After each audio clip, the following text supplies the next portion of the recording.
Welcome to the RISE online presentation series. It's my pleasure to introduce our chair, Emiliana Vegas.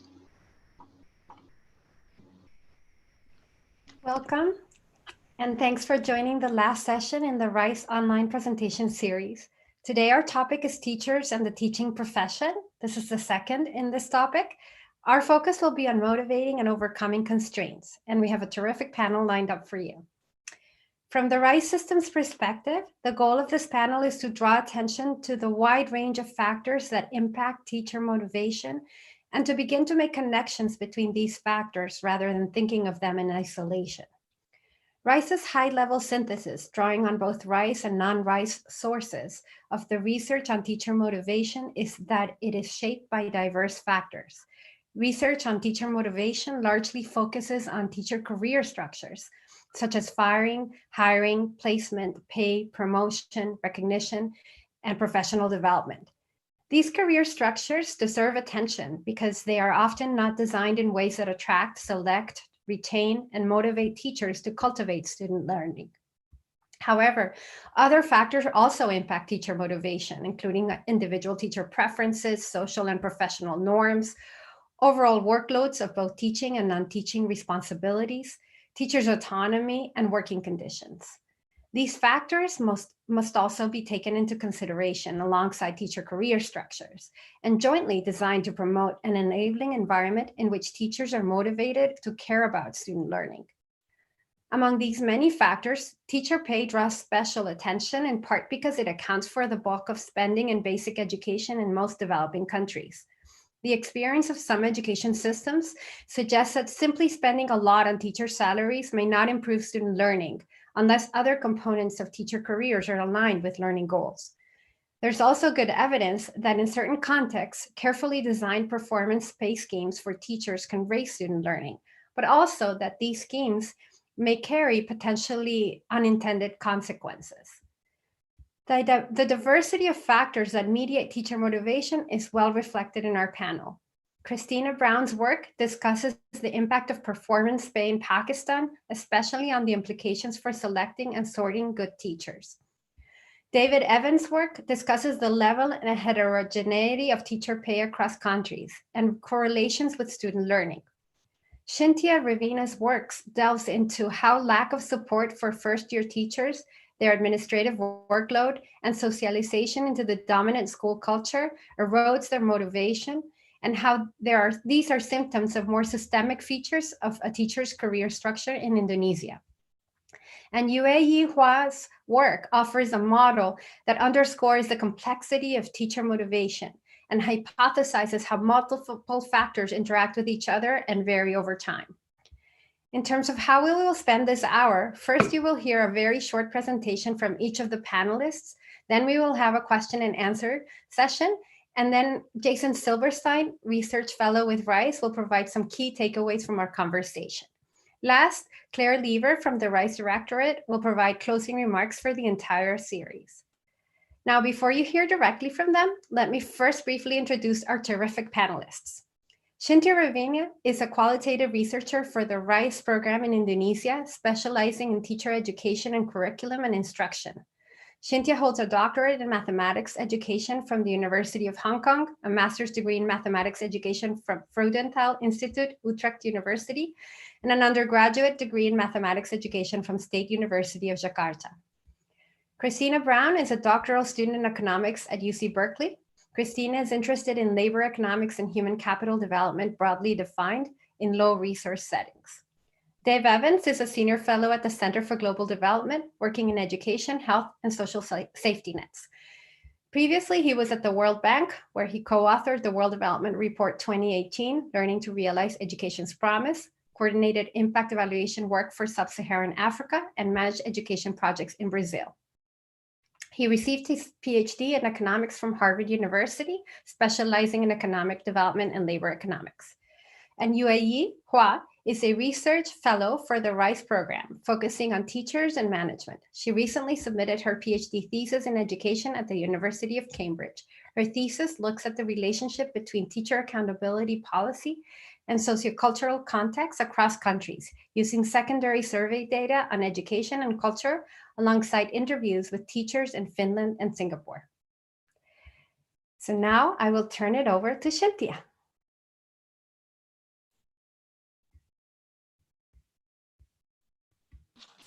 Thank you, Emiliana. Hi all, good evening here from Jakarta. I will be presenting some results from a longitudinal study focusing on the issues and challenges faced by the beginning teachers in Indonesia. In this presentation, I have 3 takeaways. First, new teachers in Indonesia did not receive enough support that facilitate their learning to teach and to adapt into the profession in their first year of teaching. And second, while the novice teachers are in the stage of identity formation to be an effective teacher, they must immerse themselves into the existing norms at school that emphasize compliance and conformity over education quality. Thirdly, there are 3 aspects at the education system level that contribute to the disorganization in the new teachers orientation year in Indonesia. The current teacher recruitment and deployment are not based on school needs, but based on national budget allocation. Very often, schools do not have adequate non-teaching staffs who take care of administrative matters at school, and this task is likely to be covered by the new younger contract teachers who receive irregular, terrible salary. And then schools distribute the same workload to all teachers despite differences in their career stage. But new teachers are in need of learning. They should not be occupied by full teaching tasks with extra non-teaching tasks in their first years of teaching. Instead, we should motivate the young teachers by providing them with supports during induction year so they can figure out what works for them to enacting quality teaching. And lastly, the seniority-based career progression might cause young teachers to be less motivated to perform good teaching since rewards is based on years of service and loyalty of the teachers, not based on their performance. That's all from me. Thank you, and I look forward to our discussion session. Emiliana. Thank you, Shintia. Let's go now to Christina. Hi, everyone. Thanks to RISE for having us. So this paper is joint with Tahir and Andrabi at Pomona College, and the goal of the project was to understand whether or not performance pay can allow schools to attract and retain higher quality teachers. So there's lots of great evidence on the effect of performance pay for the existing stock of employees, but we want to understand whether or not it can actually change who ends up in the classroom. So we did this by conducting a 2-phase experiment with 250 schools in Pakistan. We randomized contracts across schools and a few other components to try to get at mechanisms. And the kind of key takeaways that we have are that we do find evidence of positive sorting in response to performance pay. So we find 2 types of positive sorting. One, higher value added teachers, where we measure value added before we introduce any new performance incentives. So we kind of think of this as like teachers' innate quality. Higher value added teachers end up switching into the performance pay schools in the second year.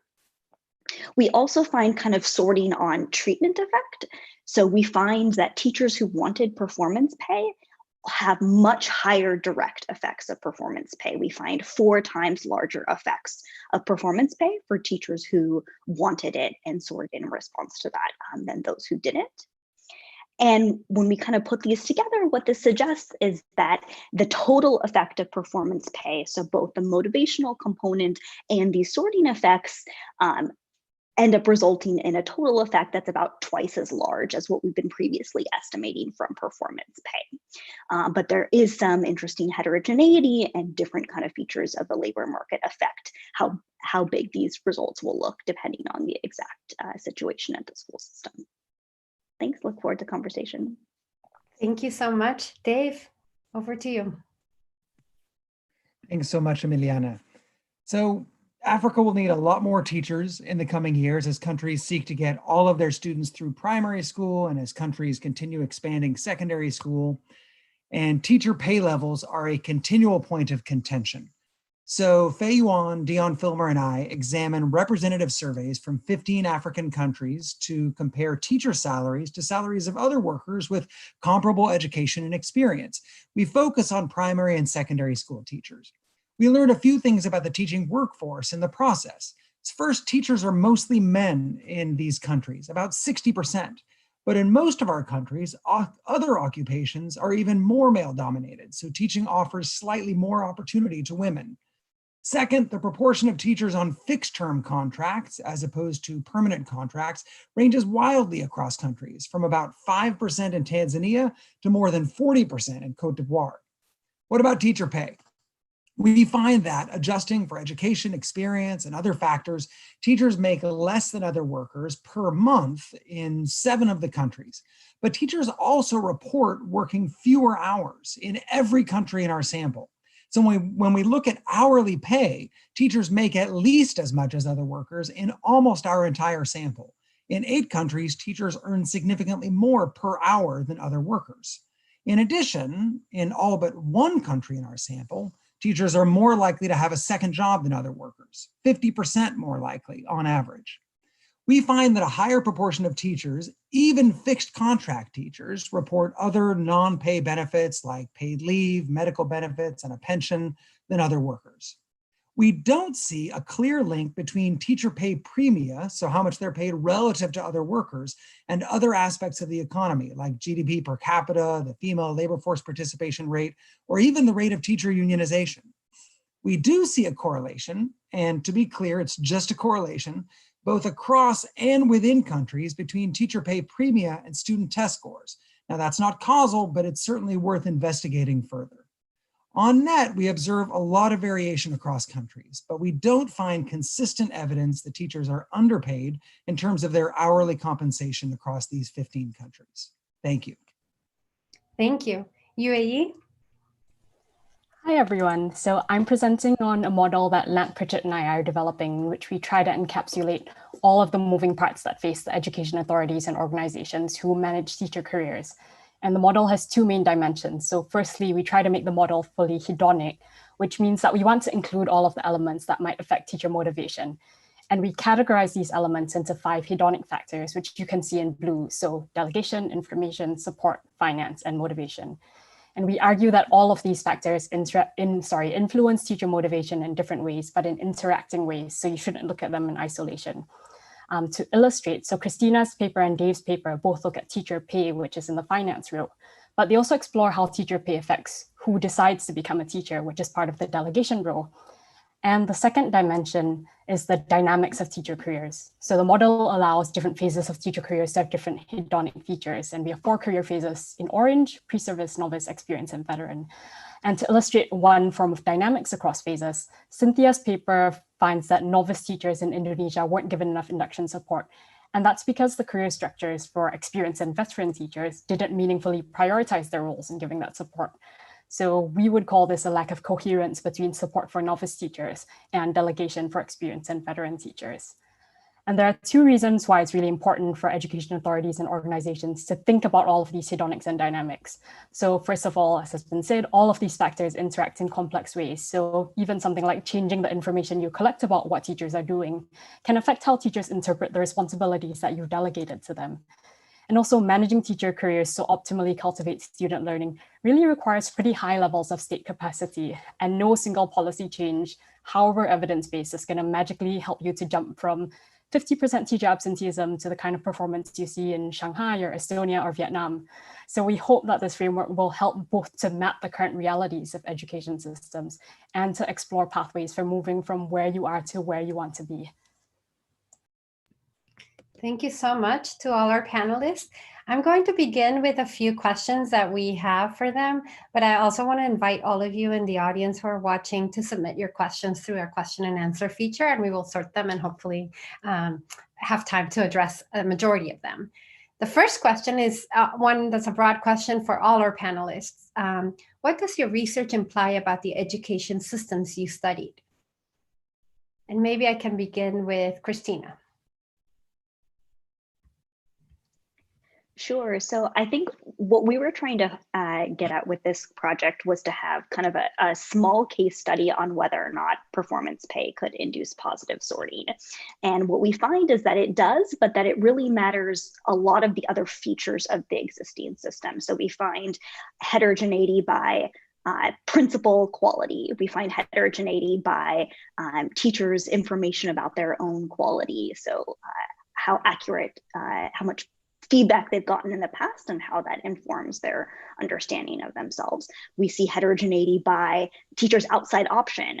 So if they have the option to get another job, we don't see as much positive sorting. And so there's all of these factors which really determine the magnitude of the effects that you're going to get with performance pay. And so that's what really came out, is that we were kind of hoping to test this general principle, but what we found was that all of these other interlinkings with the education system ended up really affecting the magnitude of the effects. Let me turn now to Shintia. How did you find this in the context of Indonesia? Yeah, thanks, Emiliana. So in my presentation, I have mentioned the 3 aspects at the system level that affect the disorganization of the teacher orientation year, as shown in our study, and I would like to elaborate them further. Teacher recruitment and deployment in Indonesia are not based on school needs, but more based on budget allocation. So, for example, the number of civil servant teachers to be recruited in a certain year are determined by how much budget we have in a certain fiscal year, not based on, for example, school needs this number of teachers. And in our public schools, teachers are differentiated into contract and civil servant teachers, with many of the civil servant teachers started their career as contract teachers, but there's no continuation from a teacher previous contract status to their civil service appointment. So when a teacher is hired as civil servant teacher, she is unlikely to teach at the same school where she was teaching. The school that she left when she was working as contract teacher now has vacant position, which will be taken up by another contract teacher. Schools are always in need of teaching staffs, and very often schools do not have non-teaching staffs who take care of administrative matters at school. So this task is likely to be covered by the newest younger teachers. That's always happened like that. And from this, we think that the contract years could actually work as induction period, where new teachers are paid less, but only have little teaching hours, so they can have more time for learning, observing, and reflecting. These contract years then could also serve as a sorting mechanism based on performance to motivate the young teachers before a teacher can take up civil servant status. Thank you. Dave, do you want to speak a little bit of this in Africa? I know you didn't have one particular country, but the region and maybe some of the variation among countries.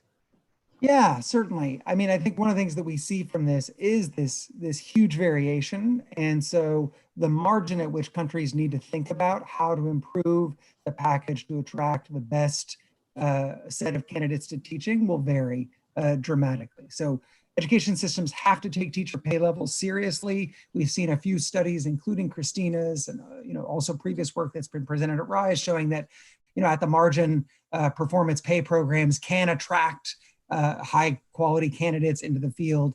But I have yet to see an education system, like a strong education system, that consistently attracts strong candidates with very low base levels of pay. Now, in our sample, we see in Cote d'Ivoire that teachers relative to other workers with similar education experience are paid more, both per month and per hour.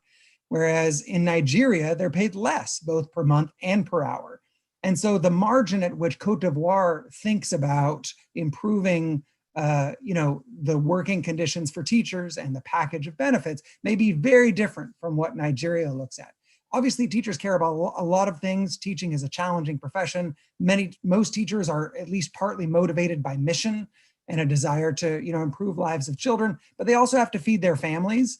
And so countries have to look at how much teachers are earning and whether or not they can, teachers are able to devote themselves to the profession and not be worried about paying their next utility bill. I so agree with that. Let me go to Yue-Yi for this question, and then we'll do a new question. Yue-Yi? Yeah, I think just 2 things to add on the whole issues of context and variability that the others have talked about. So one is that one thing that we're really interested in is social and professional norms as an aspect of context. And in our model, that fits in the motivation rule, which is for sort of important collective influences on teacher motivation that aren't under the direct control of education authorities. And to give an example of professional norms, on the positive side, you have studies from places ranging from the US to Vietnam showing that internal norms of accountability to colleagues in your school can be a really important influence on teacher performance. And on the negative side, there are also studies showing how in some settings, there are just perceptions, beliefs about what is typical that normalize teacher absenteeism or prioritizing the children who are likely to do well on exams, or even cheating on those exams to make yourself and your school look good. And on the social norms side, so there's qualitative work, for example, from Indonesia and Tanzania showing that in some instances, when teachers get performance-based pay supplements or bonuses, they share some of that money with the colleagues who didn't get the bonuses.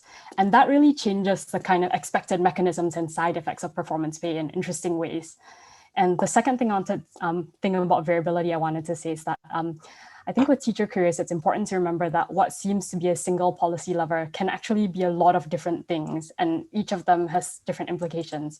So a promotion is on one hand a change in responsibilities, but it's also a change in salary. It could be working hours, it could affect your status. It definitely affects the internal social dynamics of the school.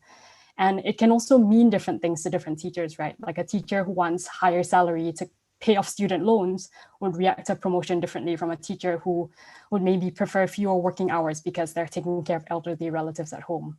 So short answer, there's a lot of complexity, but hopefully with all the brilliant minds in this field, we will start to get at some of it. Thank you for that. So the panel provides insight on the level of teacher pay, performance pay, and also non-pay factors in motivating teachers.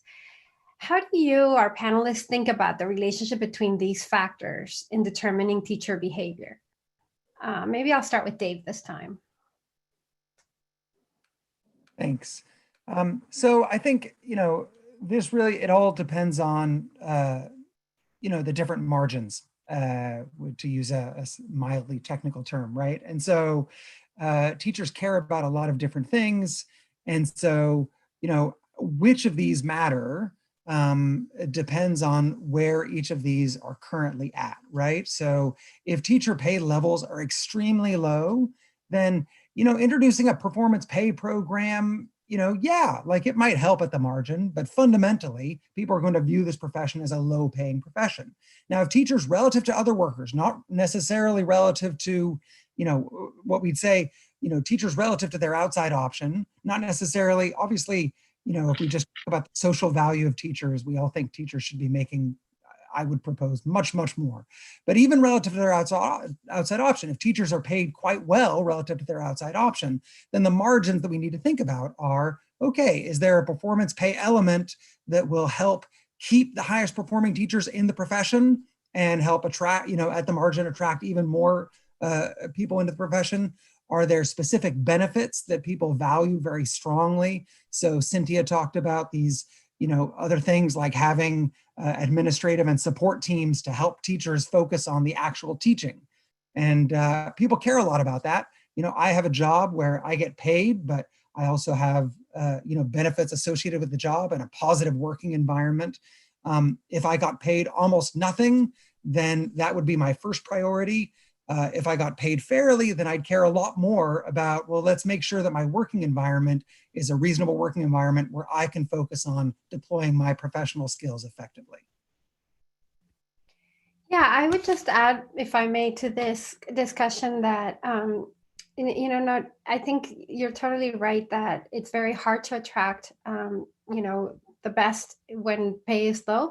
It's also very hard to introduce performance-based pay in a context where the average pay is low. So I think as a kind of matter of when it's a good time politically to be able to push these reforms, the pay level on average has to be at a certain level that teachers are willing to accept, the extra, let's say, challenge. So I don't know, maybe Christina, you want to add to this? Sure. So two findings from our study that I think are relevant to this question. So the first is that we actually tested two different types of performance pay schemes. One was based on student test scores, so paying teachers based on test score gains. And the other was based on paying based on the principal's rating of the teachers. So they ranked the teachers at their school and performance incentives were based on that. And one thing that we thought could potentially happen is that a good principal can kind of substitute for incentives, right? If you have a manager essentially that's motivating you and pushing you, maybe you don't actually need performance incentives. But we actually found the opposite. We found that good principals are able to implement performance pay well, that they're able to kind of use the fact that, at least in this setting, principals do both in-class monitoring and try to provide like a mentoring role to teachers. And so when they have that kind of motivation and information that they can provide to teachers, along with financial incentives that you can kind of tie together, you get this amplification of effects. So they actually worked well together. The other thing that we looked at was whether or not teachers' level of altruism or social preferences were affected by these incentives. So a couple findings here. One, we do find that teachers who wanted performance pay have less stated altruism. So we asked them questions about like, what motivates you to work? Do you feel happy when students do better? So teachers who rated lower on that were more likely to choose performance pay, which kind of suggests that maybe there's this trade-off between intrinsic and extrinsic motivation. However, altruism was not a predictor of ultimate performance of teachers. It didn't predict value added. It didn't predict other features of teachers' performance in the classroom. It could be because this is just a survey measure and maybe this isn't the best measure of intrinsic motivation, but that was something that we found interesting. The best predictors actually of teacher performance were teachers' stated efficacy. So if they thought they had the ability to move student test scores. So we asked them questions like, if a student is really struggling, do you think you can, make them improve throughout the year? Or is it really about their environment or their home situation? So those who thought they had more efficacy and a stronger locus of control, that was the best predictor of teacher value added. Excellent. Thank you for that. Let me move on to our next question. And just a reminder to our audience that we will be sorting through your questions. And also if we have questions that we cannot address during the session, we will try and address them later through our social media accounts. So please stay tuned. Sorry, Emiliana, can I jump in on the intrinsic extrinsic thing? Of course, Yue-Yi, go ahead. Sorry for interrupting, but yeah, I wanted to agree with Christina, just that the relationship between intrinsic and extrinsic really isn't as simple as one crowding out the other. And that's partly because the boundaries are just a lot blurrier. And that's partly because money can just mean different things in different social contexts, which economic sociologists argue, right? And even if you go to Ryan and DC, who are the psychologists really well known for drawing these intrinsic and extrinsic boundaries, a more nuanced reading of their work would actually be that extrinsic incentives lower intrinsic motivation to the extent that the incentives are felt to constrain your autonomy, but they can raise intrinsic motivation to the extent that they're felt to affirm your competence. So an example of that, there's a Tanzania performance pay experiment that some RISE researchers were involved in. And the qualitative work here found that teachers said the program motivated them because it felt like a social affirmation of their vocation. And this was because the program involved public visits from the implementation team, unlike their regular salary, which was more like a private transaction between them and the government. Although, of course, in many other settings, performance pay or new evaluation standards or whatever have made teachers feel constrained to narrow learning objectives that are a lot less holistic than the growth they want to cultivate in their kids. So that lowers their motivation. And another thing at play here is the kind of initial level of intrinsic motivation might affect the outcomes. So Bruno Frey, an economist, he argues that it really does depend on how motivated agents are to begin with. So if you're starting from very low initial levels of motivation, then the net effect of an extrinsic incentive is positive because there's no intrinsic motivation to crowd out in the first place. Great. Wow, that's all very interesting. Thank you all. Let me move on to this question. Many of your studies reveal great teacher heterogeneity, both between countries and within countries. For example, Christina distinguishes between high value added and low value added types of teachers. Yue-Yi distinguishes between new and experienced teachers. How could systems better adapt to the heterogeneity in the teacher labor force rather than giving a one-size-fits-all type of structure? Maybe start with Shintia. Yeah, thanks, Emiliana. So in Indonesia, our schools distributing the same workload to all teachers despite differences in their career stage. But as I've mentioned, new teachers are in need of learning and learning on how to be an effective teacher. And during this time frame, they should not be occupied by the full-time teaching task with extra non-teaching task. They should get more support, right, to figure out what works for them to teach effectively. And in this process, highly skilled senior teachers could actually be acting as model teachers and mentors for the juniors. In our current public school system, mentorship is not part of the job description of senior teachers, the experienced teachers. There is no incentives for them, such as reduced teaching hours or counted as part of professional development hours. For these highly skilled senior teachers to provide induction supports for new teachers. And there has not been community of learning at our schools that allow teachers to learn from each other. And here the HR policies on reallocating the current one-size-fits-all teacher workload would help a lot, I think, to the new teacher to adapt during their induction year. Christina, I know your research also touches on this. Do you want to go next? Yeah, absolutely. So we find huge variation in teacher quality, even within the same school. So there's, of course, variation in quality across country and across high performing and lower performing schools, but even within the same school system, you have excellent teachers and poor performing teachers. In our data, we find that going from a teacher that's at the 5th percentile to the 95th percentile means you get the equivalent of 3 times the amount of learning. So a 95th percentile teacher is the equivalent of getting 15 months of learning in a 10-month school year. And if you have a 5th percentile teacher, you're getting about 5 months of learning in a 10-month school year. So there's just this huge heterogeneity. On this question of not having a one-size-fits-all HR policy, one thing that we found was that performance pay, as I mentioned, had a lot of variation in how effective it was.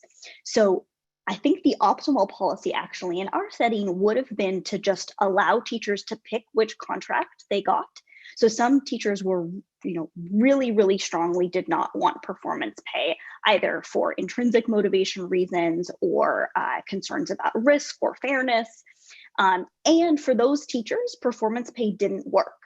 There wasn't a treatment effect from performance pay for teachers who said that they didn't want it at baseline. For teachers who did say that they wanted, we had very large effects for them. So it actually was very effective when it was kind of speaking to Yue-Yi's point about the autonomy of the system. Is this something that you feel like you had a choice about and which empowers you? Or is this something that feels like it's taking away your freedom? So the optimal system, at least in our setting, would have been to allow teachers to pick which contract they got, implement those, and then that would have been that would have had much larger effects than just implementing one system or another. Thank you. Dave, do you want to come in here, or Yue-Yi? I'll just say that this heterogeneity is large. We see big differences obviously between permanent contract teachers and fixed term contract teachers. So, again, countries have to think about which margin it makes sense to invest in. There are good reasons, especially early in teachers' tenure, to hire them on fixed-term contracts, right? To make sure that the people you hired are competent, and we're not always, even the best education systems are not always great at identifying the best candidates in advance, with I think a couple of exceptions. And so I think that's an important thing. And I think the other piece of heterogeneity that I'd mentioned, which is just slightly different, is for the donor and partner community. This fact that we see massive variation across countries. And so it does not make sense for, the multilateral development agencies or the bilateral development agencies to go into countries with an assumption about, teachers are paid, teachers are overpaid relative to GDP per capita, teachers are underpaid relative to other workers. Every country has its own story, and we need to partner with education systems on their own merits. Yeah, and I'd like to add to that, as you said very well, like differentiating between novice teachers and more, experienced teachers, it makes sense for many reasons. One reason also is that we know that, even the most talented individuals have a hard time teaching their first years. All of us who have been teachers know how difficult it is. And so providing the kinds of supports that Shintia's work is kind of suggesting, not that it's happening, is crucial as well. So both in terms of incentives, but also in terms of supports, the HR systems should probably be differentiated.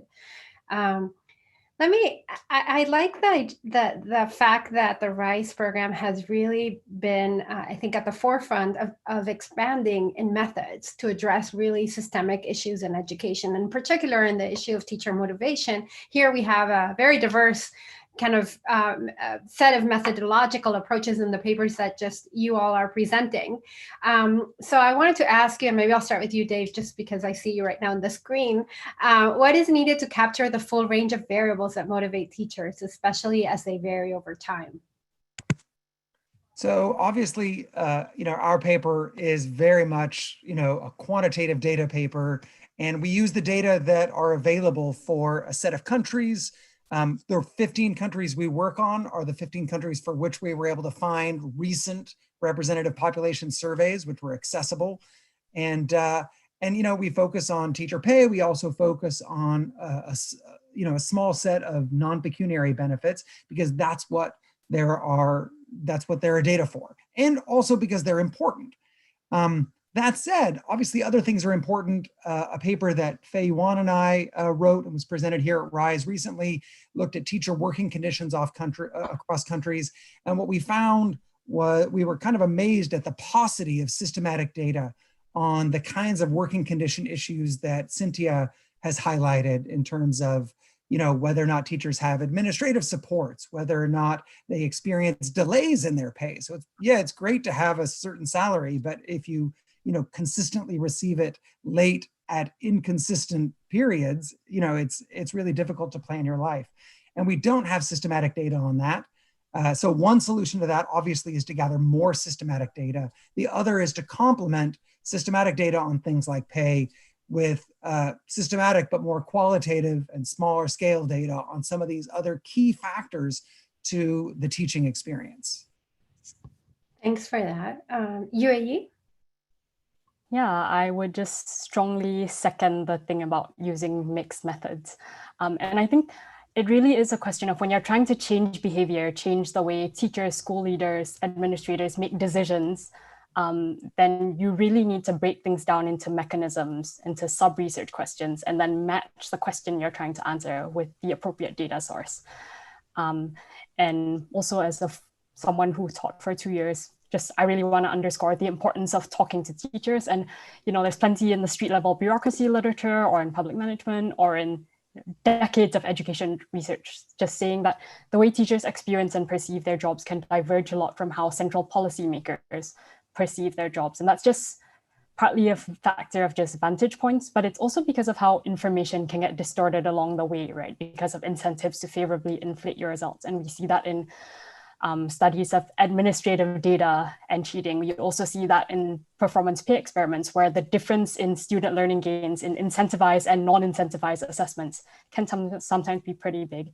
And, of course, some teachers will speak to you in bad faith for self-serving reasons. But I think if you talk to enough teachers, especially if your collaborators or you are from the local contexts, sooner or later, you'll be able to recognize patterns that will help you really figure out what is actually going on, processes in the classroom, processes people's decision-making.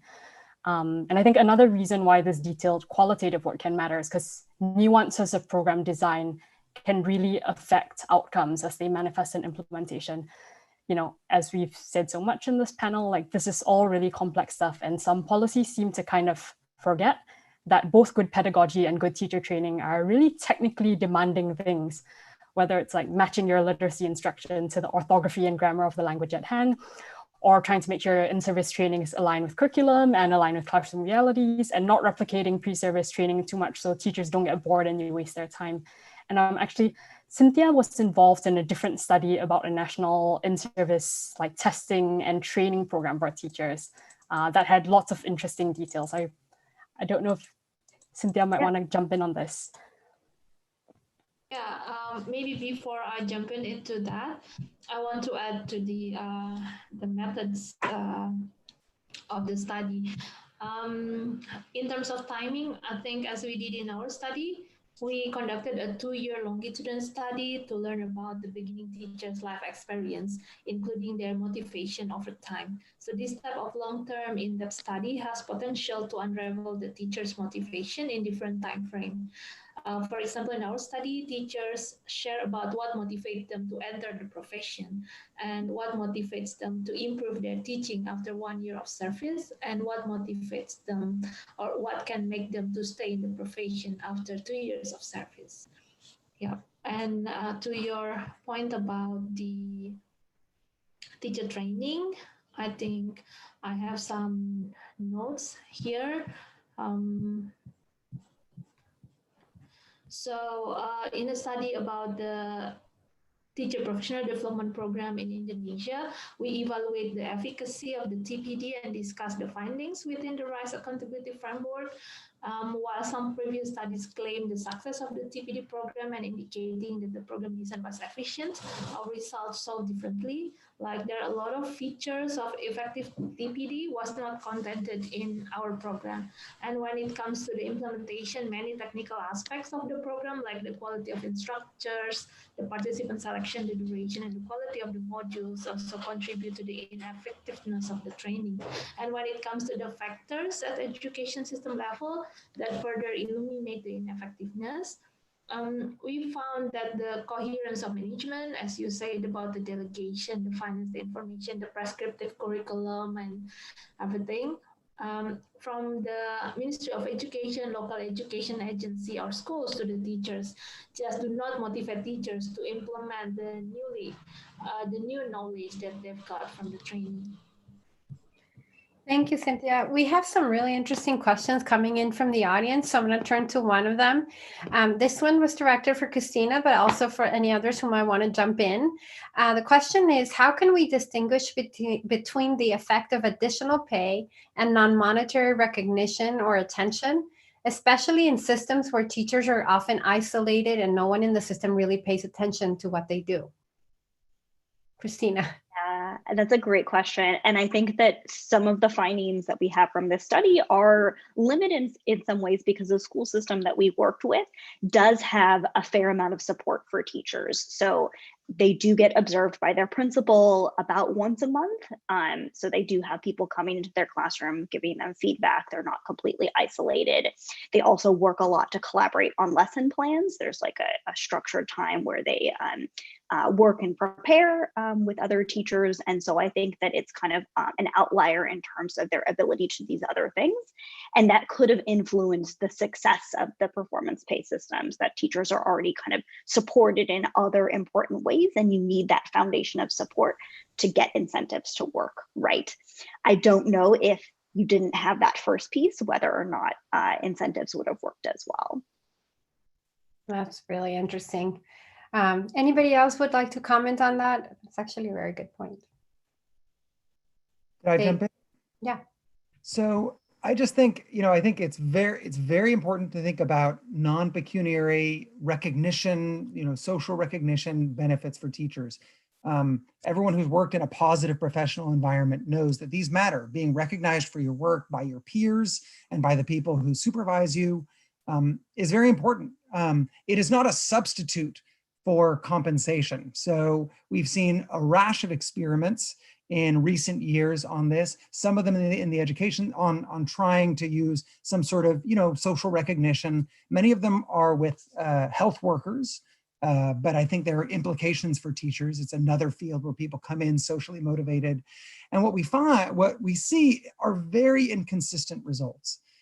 Fundamentally, if you ask people, would you rather have a gold star? And I know that's being reductive. Would you rather have a gold star, or would you rather have, an additional $50 per month? Like virtually everyone is going to choose the salary point. So these are not substitutes, these are complements. So a good working environment for teachers includes an appropriate pay level, and it also includes support and recognition for work well done. And so it doesn't really make sense to think about, oh, well, maybe instead of paying teachers more, we can just do this social recognition. That sounds attractive from a budgetary perspective, but these are really, I think we need to be thinking about these as complements. I agree. I'm going to move to a question that I know is on everyone's mind. It came from Cecilia, and it's directed to Dave, but I'll welcome others to come in as well. What implications will COVID-19 have for addressing teacher pay and teacher motivation in the various countries you studied? Well, so I'll start off and then I'll pass over to the rest of the panel. I think there are two things. So one has to do with whether or not systems are still paying teachers. In many public systems, teachers are still being paid. In a number of public systems, not all teachers are still being engaged. And so, asked to engage with students in some way. In upper middle income countries and some other countries, teachers are able to actually interact with students via, the internet, and in others, in Sierra Leone, there are organizations that are experimenting with teachers calling students and checking in on their homework and this kind of thing. And so obviously, if it's possible for countries to stabilize teacher pay, to make sure that they are not, to make sure that that's not something they're worried about, while also continuing to draw on the expertise of these teachers, countries should absolutely do that. We don't want to lose the people who have an outside option to something else because we weren't paying them. Now, again, I encourage them, teachers should be paid, and teachers should also be, we should be using their skills.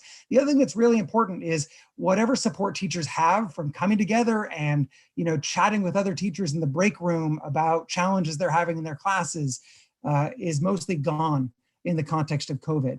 And so teachers were already using, in many, many countries, social media, things like WhatsApp, to engage with other teachers. This is an opportunity for countries where that wasn't happening widely, for ministries to step up and facilitate that kind of support so that teachers don't feel alone, don't feel isolated, and have professional support even while they're still supporting students. Shintia, Yue-Yi, or Christina, do any of you want to comment on the COVID-19 question before we move on? Can I jump in? Of course. Yeah, so there are two, I guess, sort of silver linings that I don't know how realistically this hope is, might come out from this, but one is that I think there's a lot of awareness of how learning loss happens, and also of how inequitable learning outcomes can be. So I and a lot of the others at RISE really hope that this attention to heterogeneous learning levels will really help to recalibrate education systems and teachers' priorities toward really figuring out where children are and matching teaching, matching instruction, matching instructional materials to children's actual learning needs, so that you don't have sort of massively overambitious curricula, which we do see in a lot of low and middle income countries. The other silver lining I'm kind of hoping for is that I think a lot of people in traditionally privileged positions, whether it's decision makers in low and middle income countries or parents in high income countries, have found that when schools close, it's actually pretty hard to teach children. So people are aware that teaching is demanding, that it really should be a specialized profession. It serves multiple goals, that you can't replace teachers with a CD-ROM. So I'm hoping that that will somehow, raise the profile, raise the prestige and status of teachers around the world. But we shall see. Yeah, that's definitely my hope too, especially for early childhood educators. I think for many affluent parents who for the first time don't have an option, this may be a good silver lining of all this. Yeah, actually, I want to add just a little bit to that. Actually, in Indonesia, our Ministry of Education encouraged schools to allocate the school operational fund for continuing contract teachers' pay. and to support teachers to. And in one of our studies, we also investigated about teacher stress level during COVID. We are still working on the analysis, but in general, some teachers feel more stressful because they have to be available from the morning to the evening because, for example, in a family with more than 2 children, the parents have to negotiate when the first child can use the mobile phone to communicate with the teachers, when the second child can use the phone, and when the third child can use the phone, something like that. So it's really challenging for the teachers, and they have to, like rearranging their daily routine to that situation. Yeah. Yeah, the access to devices within homes is a big issue as well. Thank you for pointing that out. So here's another interesting question that came from our audience. What does your work tell us about current common features of government policy that are actually not that important for motivating teachers? Would anyone like to take a crack at this? Yeah, I think in Indonesia, the teacher certification allowance that is given to the senior teachers, I think that's not really motivate the teachers. It's just, kind of the exit strategy for the government to certify the teachers. So it's not really motivating because it's not based on performance. It's just based on year of service. One other element is, there's some work that Anna Popova and others, including me, have done on teacher professional development and looking at the best evidence we have on what actually works to motivate and help improve teacher skills. And then also for a sample of countries to look at what countries actually do in their scaled up nationwide teacher professional development programs. And so this is one of these areas where we have to keep two concepts in our head at the same time. One is that teacher professional development can be very effective at improving teacher skills, and it's essential. We need to upgrade the skills of our teaching force, but also that a lot of teacher professional development that exists in the world is completely ineffectual and doesn't do anything to motivate teachers. It brings teachers into a big ballroom once every 6 months, and maybe they get a big binder and people tell them some new thing they're supposed to do, and then there's no follow-up and nothing changes in the classroom. And it's not unique. I gave a seminar about this at a university in the town where my mother lives, who was a public school teacher here in the US for many years. And we got home after the seminar and she brought out a big binder from some teacher professional development program she'd been sent to here in the US. This is a problem in lots of the world, but this is an example where countries are investing. It's not that they should defund teacher professional development, but the way it's currently structured, where there's no link to teacher career, there's no link to performance follow-up, it doesn't help teachers, and it's a budget suck. Yeah, they've actually, we found the same thing in Indonesia. And in our paper, we use your framework, the Popova-Evans 2018. So yeah, maybe I can talk to you after this. Thank you.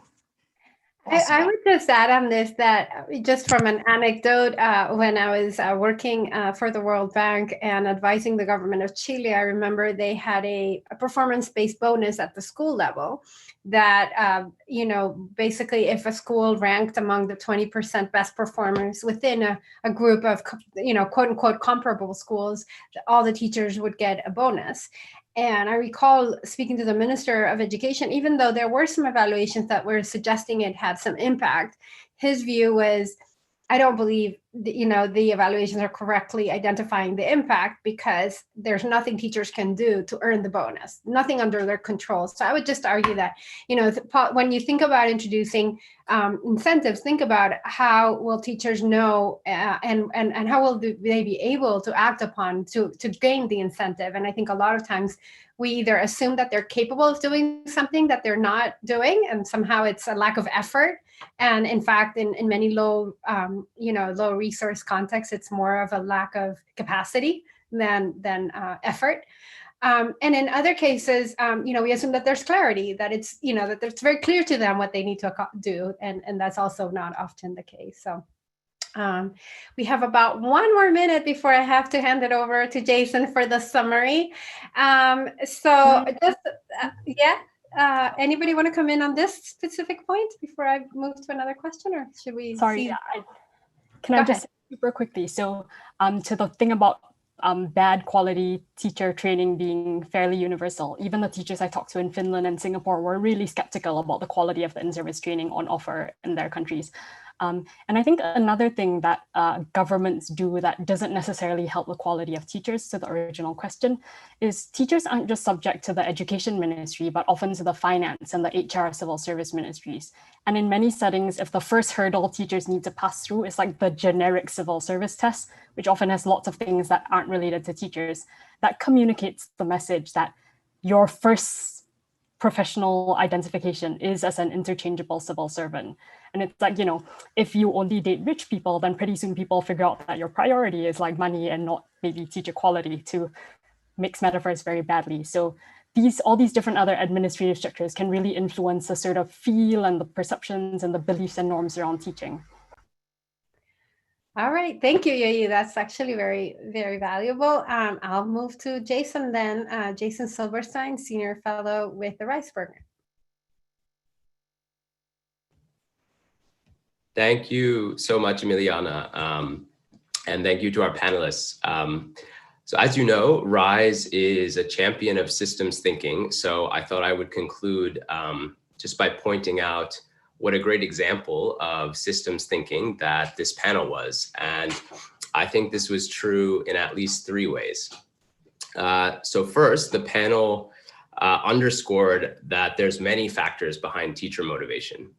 Both Christina's and David's work pointed out that policy choices like the level of teacher pay or performance pay have impacts on these multiple different margins. So not just how teachers behave in the classroom, but also on who gets hired and which schools they sort into. And I think a systems lens leads us to consider all the different factors of the teacher career structure that Emiliana mentioned before: hiring, firing, placement, pay, promotion, recognition, and professional development in thinking about teacher motivation. Second, I think the panel has strongly suggested we can't just look at and understand each factor in isolation. We have to look at the interplay between factors. And just to go back to Yue-Yi's work, which offers this way to think about multiple factors and kind of hold them in our head all at once, and think about how the different factors must be coherent with each other, since they are jointly determining how teachers behave. And then third, I think the panel made it very clear that education systems can motivate teachers to do things other than improving students' learning. I think Shintia's work talked about this, how the professional and social norms in schools set by veteran teachers kind of motivate the new teachers to care more about administrative tasks rather than learning. And I think a systems perspective really demands that we recognize that these teacher career structures and these other factors like norms often do not motivate teachers to cultivate student learning. So that's the summary from me. Before we sign off, I'd like to invite Claire Lever to give a few closing words. Claire is an associate professor, research directorate, and she curates